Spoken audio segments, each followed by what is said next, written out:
It's the Rangers Journal night. Welcome everyone to the Rangers Journal. This is the first game of the season. I get away to Motherwell. So we're going to have a wee just chat over that and see what we think is going to happen. Richard, welcome to the pod. How are you, mate? I'm doing well, mate. Excited, buzzing for the first game. First game of the league season. Yeah, looking forward to it. What about yourself, mate? Yeah, but over the moon. I guess we were discussing what I was up to this afternoon, which was very frustrating for me. So I've not thought about the match, and I actually looked down at my phone and said, "Oh, better get on the pod." So yeah, definitely looking forward to it. What I want to do is, first of all, just bring up the team sheet because I had a look at it. The guys in the chat sent it over 10, 15 minutes ago. And just that name at the end of the list for me is just doing my nut in. What about you? What, Tav? No, well, talk about him. No, Kieran Dowell, mate. Kieran Dowell. I know, but honestly, Martin clearly sees something in him that he's the bit. I think, alluding to what he was talking about, in his press conference the other day, he's the best option that he's got so far in that position. He doesn't see him there as a starter or as a regular, shall we say. I think he's waiting for either some individuals to get up to speed or to prove himself or somebody else to come in. So I think we're just going to have to get used to it. And in fairness to him, the games he has played without being brilliant, he's not done anything wrong and he's worked hard for the team. So I think it's just a necessary evil at this point in time. What do you think, mate?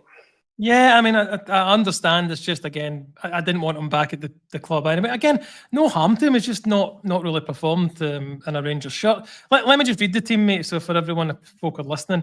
So Butland in goals, Tavernier, Giga, Souters, Aarons, Rothwell, Diamandi, Raskin, Dowell, Gassama and Danilo. So I guess it's only Gassama's the only change from the other night there, isn't it?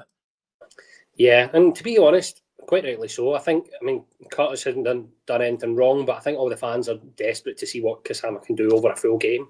I must admit, I kind of thought he would start with Curtis and bring Gassama on because he just seems to have that bit of impact, and I think it would sort of have that fear factor for Motherwell, depending on how the game's going and stuff like that. But if it's only maybe one goal or we're only 1-0 up, Motherwell might have a chance. Bringing him on the 60th minute, might have that fear factor. I think probably more than what Curtis would coming off the bench, but you just don't know. But it's going to be interesting to see what he can do from the start, and it's going to be a completely different type of game from what we've seen the previous two. I think it might have been even yourself on the post match after Panathinaikos said you'd maybe keep. Might not have been you, mate. So if it wasn't, I apologise. But one of you said about keeping him for the 60-odd minute, and then when the Motherwell players look over and go, "Oh, look who's coming on!" A guy who scored 2 goals in these 2 games, like a few minutes after coming on. So yeah, I do agree. Yeah. I thought it was, mate, and I was thinking about when you were talking because that when you said it, I agreed with you, but I also don't want him to become a super sub type player. We need these players to come in, hit the ground running, and be starters for us. No, quite right, and it's one of those things. It's depending on the manager said, he needs to get up to speed and stuff like that, not trained with the players as well, so maybe not had that, knowledge of the type of runs they're going to make and things. So that's why I kind of expected him to start on the bench, and like I say, it would have that impact. I don't see him as a super sub type of player. I think that we signed him to be in the first 11. I just thought in the short term that might have been the case, but no, I'm looking forward to seeing what he can do, and what I'm looking for as well is a lot of those sort of, the sort of sloppy passes we've seen at the back. I mean, we don't know what we're going to get from Motherwell because new manager, different style of play. Perhaps they're going to want, it's first game of the season for their fans. They're at home. They're going to want to press and impress the fans. So I'm not sure we're going to see as many sloppy passes at the back that we saw before. It's a different type of game, and it's what Martin's been brought in to do. Especially, let's say if we get a 1-2-0 lead. They're going to sit with two banks of 4, 2 banks of 5 almost practically. And how we can break that down, that's what we're going to be looking for, isn't it? Yeah, I mean, that's the worry, isn't it? Well, not worry, but what we're hoping that Martin is able to do is to bring that kind of style of play that breaks down this low block that, I'm not going to say every team in the league other than Celtic is going to play that, because Hearts and Hibs also come and give us a game as well. But the majority of the teams we're going to face this low block. But they might surprise us, and as you say, they've got a new manager as well, new style of play. They might want to come out the blocks and start the season well. We touched on it yesterday that, the last few seasons we've dropped points in the opening games, and we really need to not this time because they don't play till tomorrow. So we could put scoreboard pressure onto them. What's your thoughts on actually getting changing the tide from the last few seasons? It's 2.2 different ways of looking at it. I mean, Martin's right. Like, dropping points first game of the season, the league's not over, right? And we shouldn't really get too hung up about it. But people will. That's just the nature of it. The media will. There's something to cling on.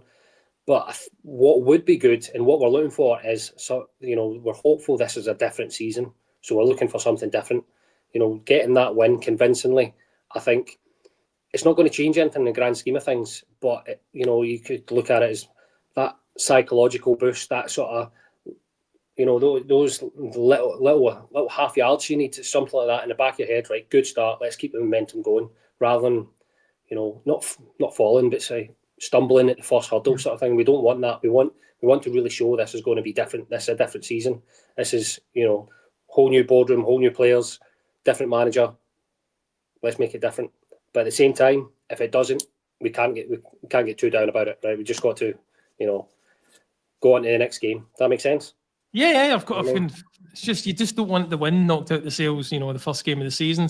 I'll bring up a question from Ali here, who's asking that should Curtis maybe have played instead of Dowell. I don't want to focus on Dowell the whole match, but probably not for me actually. Even though I could criticise them. Different type of game, so it's difficult to say. But I don't. In the Panathinaikos game, they were both pretty similar.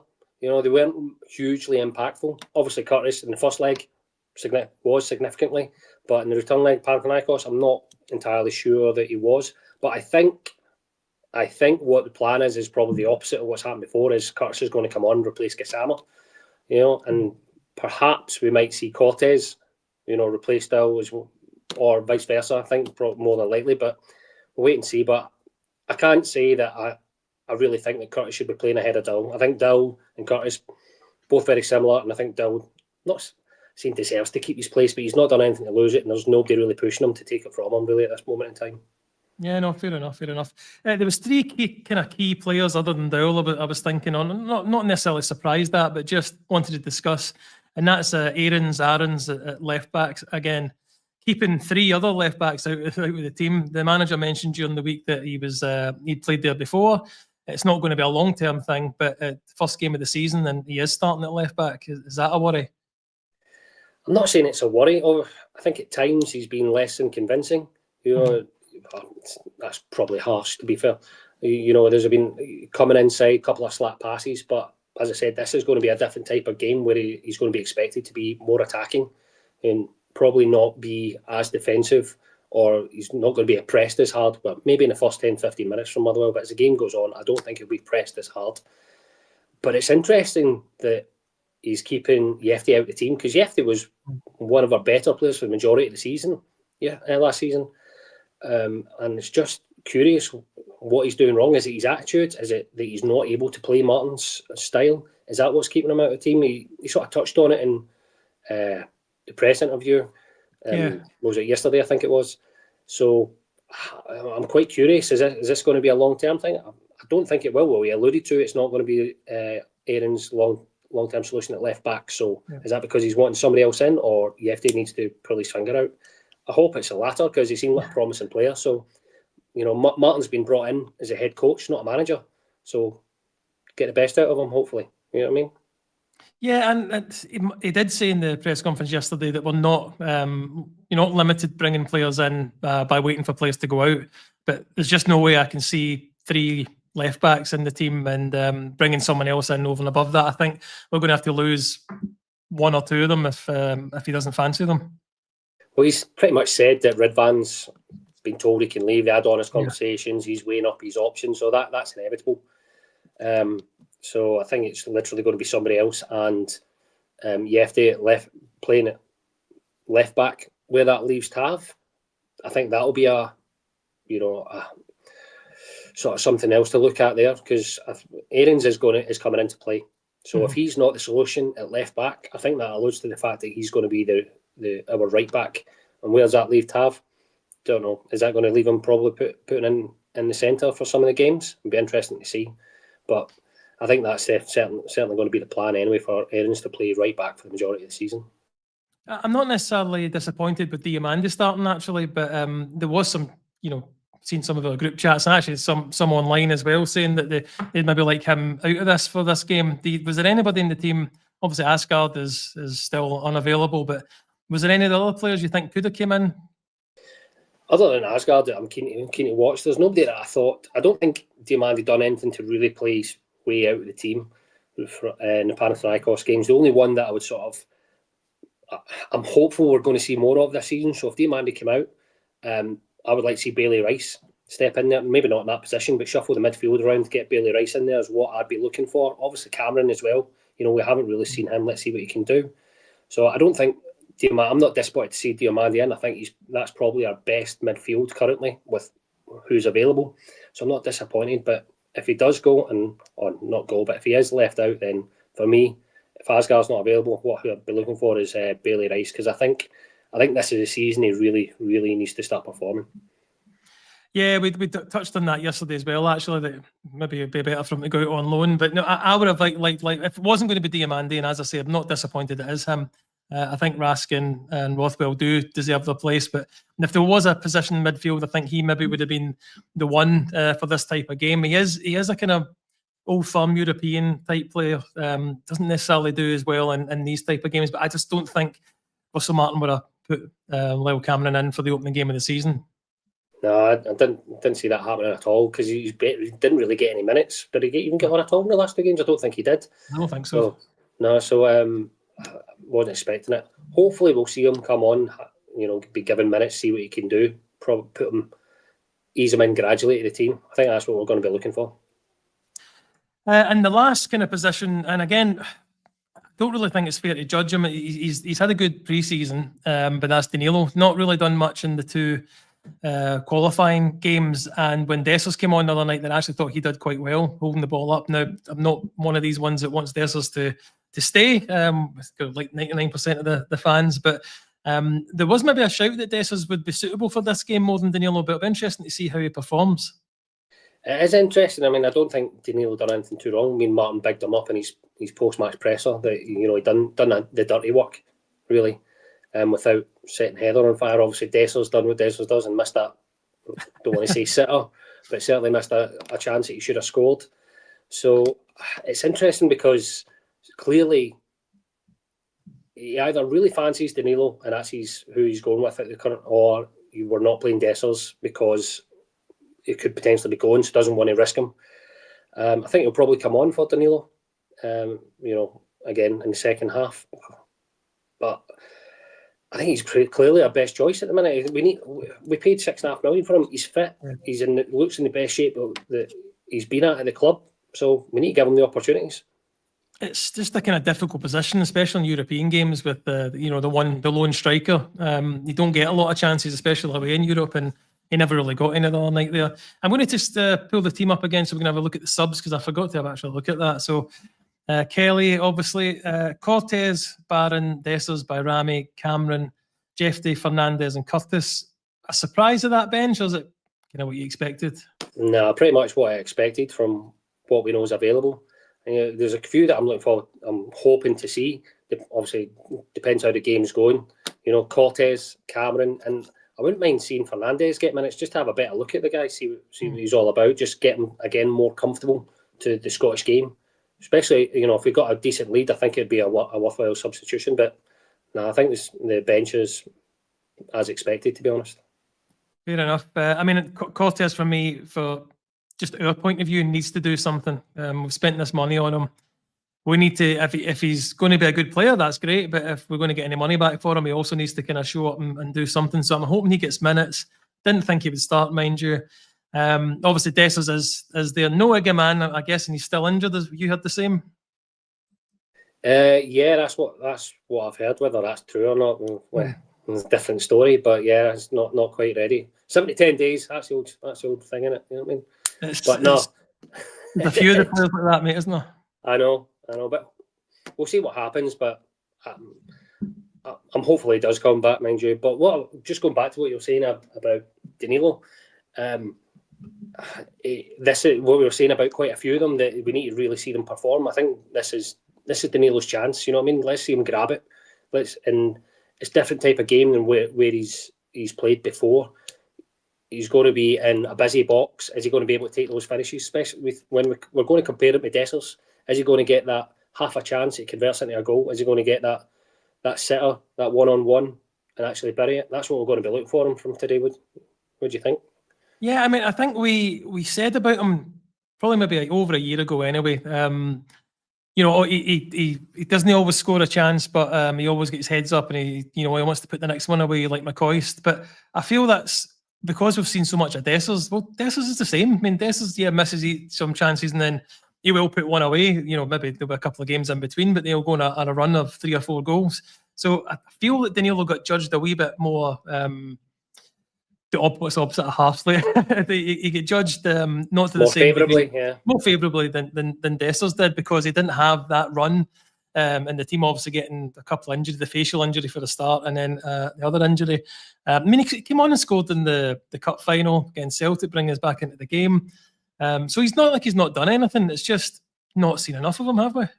No, that's the problem with the injuries, unfortunately. But the thing is, with Dessers, you go on about the goals he scored. He has scored a lot of goals, but also you've got to wonder, he was our only option up front. So he's played a lot of games where he scored goals, but he played a lot of games where he should have scored 3 perhaps. So if Danilo had the same opportunities, would he have scored more? And unfortunately, that's going to be the comparison now. Now that Danilo's in, is he going to take those chances that you would probably expect Dessers to perhaps miss?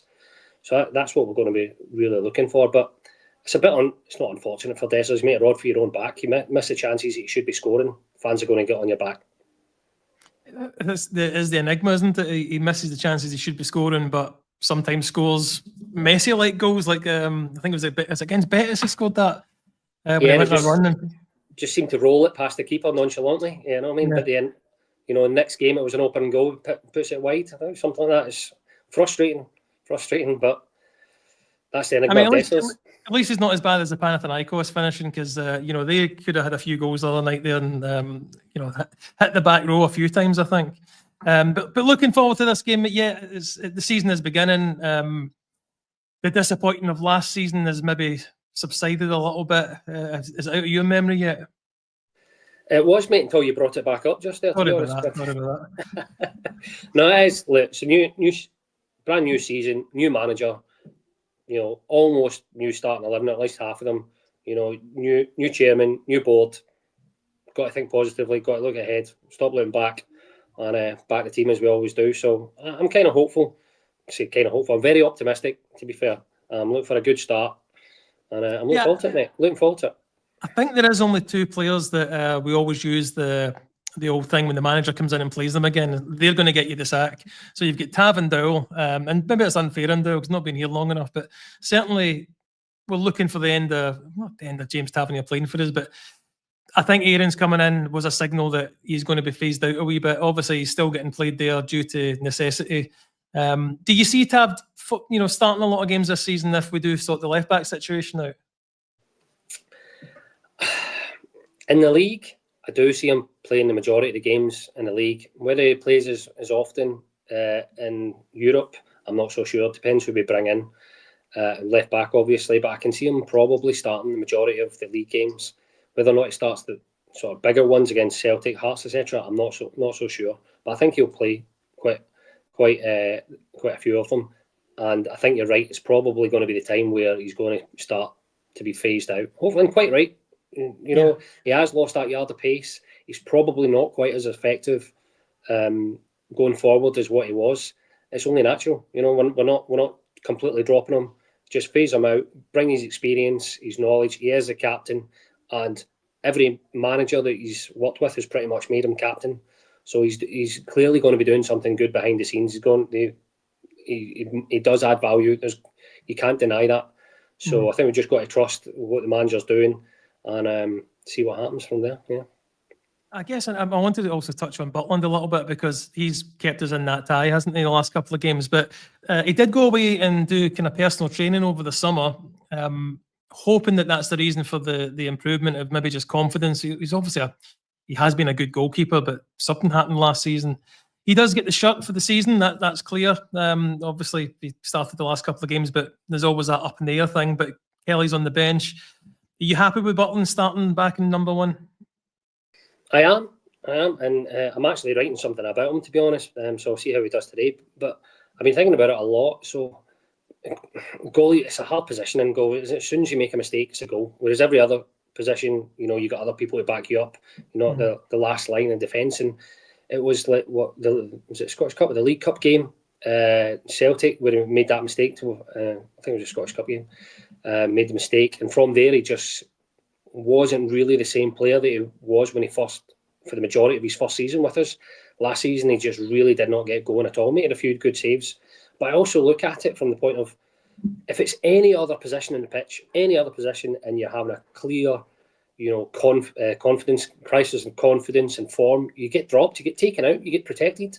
But Butland was continually relied upon, put between the sticks, even though we all felt he should have been dropped. The fans were clearly calling out for Kelly. Now, is that because Kelly clearly isn't good enough to be a Rangers player? He's only good enough to be a backup. So is that Butland's fault that he wasn't really protected that well? Why didn't we have a backup to really perhaps push him, and somebody else that can really step in and fill his shoes? So in a way, I felt for him a little bit, but at the same time, you got to look within yourself, haven't you? If you're really suffering, you're not making the saves you should have been, making the errors, you need to do something about it. If you know you're going to be put in, you need to find that within you. That's what being a professional is all about. But so far this season, he's looked a bit more confident. Not completely. There's been a couple of times I've thought a little bit shaky, but he's made the saves. That's all we can say. When he's been called up to make a save, he's made them. So I'm looking for a bit more of a commanding performance from him. I want to see him rushing out where he needs to, coming out for crosses more, grabbing those ones, just taking the pressure off the defenders. That's what I'm going to be looking for, and then we can start to comfortably say, hopefully the big man's back. I mean, is that one of those positions? I mean, you've said that if you make a mistake, very often it's a goal, or at least you're giving up a chance. I mean, there was the penalty last season. Was it up at Dundee? Sure, it was an away game anyway, where he rushes out and takes a player out. Or did he get sent off even? Anyway, and then also, but he punched the ball into the goal, Man United. So these kind of things, but it's a similar kind of position, to Dessers. He missed the chances. You get grief for it. If you let goals go in, you get grief for it. As you say, everybody else on the park, you've got teammates that hopefully you'll be covering your back. But yeah, I mean, that's actually a good point. If you're going to write about that, Richard, be interested in reading it, to do with the not having a suitable player in the background that could come in and give him, a game off, a couple of games off to get his confidence back. So yeah, it's an interesting one. I guess we've only got half an hour or so to kick off. You expecting a good showing from Motherwell today, or is it too early to say? I'm expecting them to start pretty strongly, in the sense of, they'll be straight off the blocks pressing is what I expect. I don't really know much about their manager, but he's going to want to make an impression. They're at home. They're going to want to, impress the fans and not just sit back.